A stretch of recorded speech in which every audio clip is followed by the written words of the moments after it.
to all. Today we are going to discuss about causal and non-causal signals. A signal is said to be causal if it is defined for t greater than or equal to 0. So causal signal is having condition is t greater than or equal to 0. What is the meaning for this condition? A causal signal is having some amplitudes at the time period t greater than or equal to 0. So, if the signal is causal type, so the signal is having some amplitude informations which is only for positive time periods. So, t greater than or equal to 0 means which indicates what? Positive time periods. Therefore, if x of t is causal, then x of t equal to 0 for t less than 0. What is the meaning? The amplitude of the signal x of t is equal to nil value 0 for the negative time period. So how to represent this? T less than 0. There is no amplitude for t less than 0.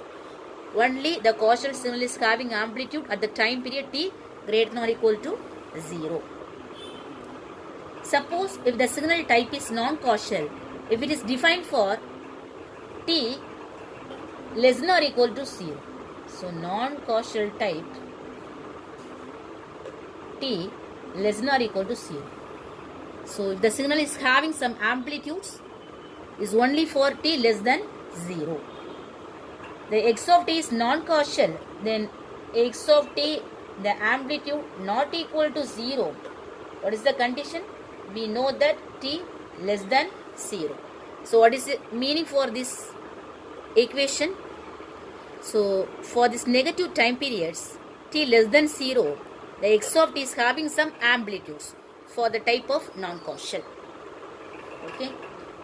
X of t not equal to 0 means which has some amplitudes at the time period of t less than 0.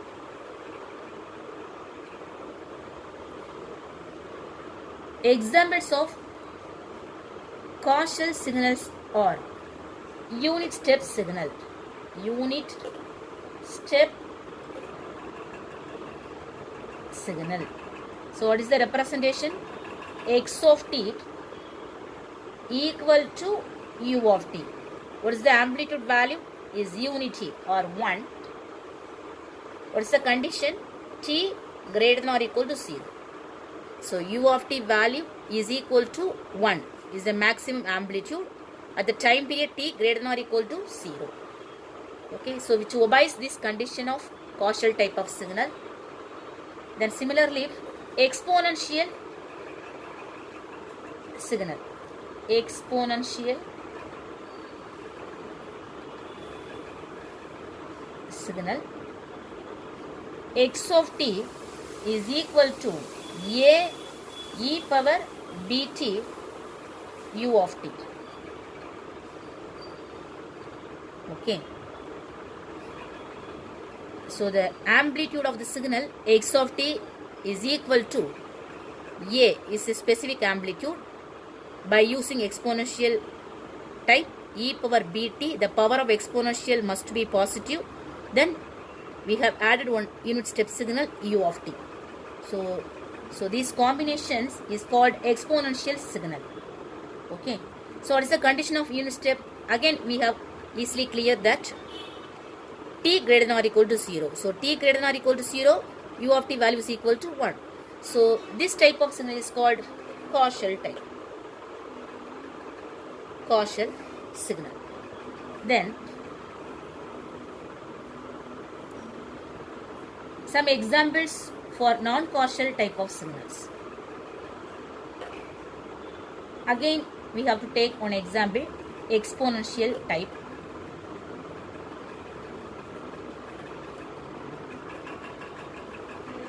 So the representation is x of t is equal to a e power bt for all t.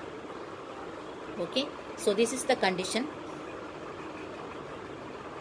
So this is also exponential type, but it has not included this unit step information u of t. So this t value is included 0 positive time periods as well as negative time periods. So what is the meaning for all t? For all t means the time period is having positive as well as negative values. Okay. So this type is called non-causal because t less than 0 condition is satisfied by using negative time periods of t. Okay. So which has the some amplitude which negative time periods of t.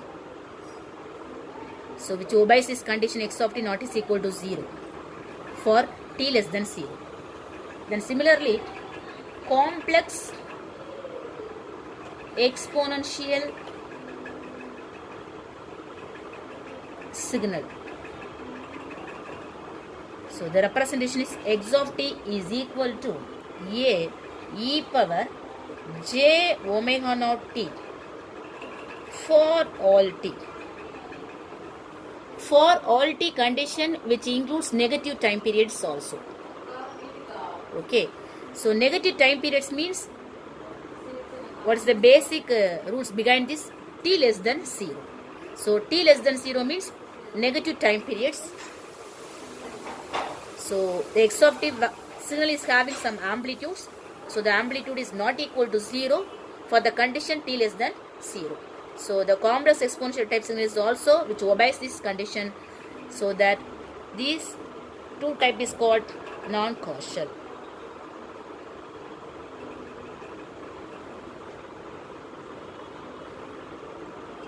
Then on multiplying a non-causal signal by unit step signal u of t, it becomes again causal type. Okay.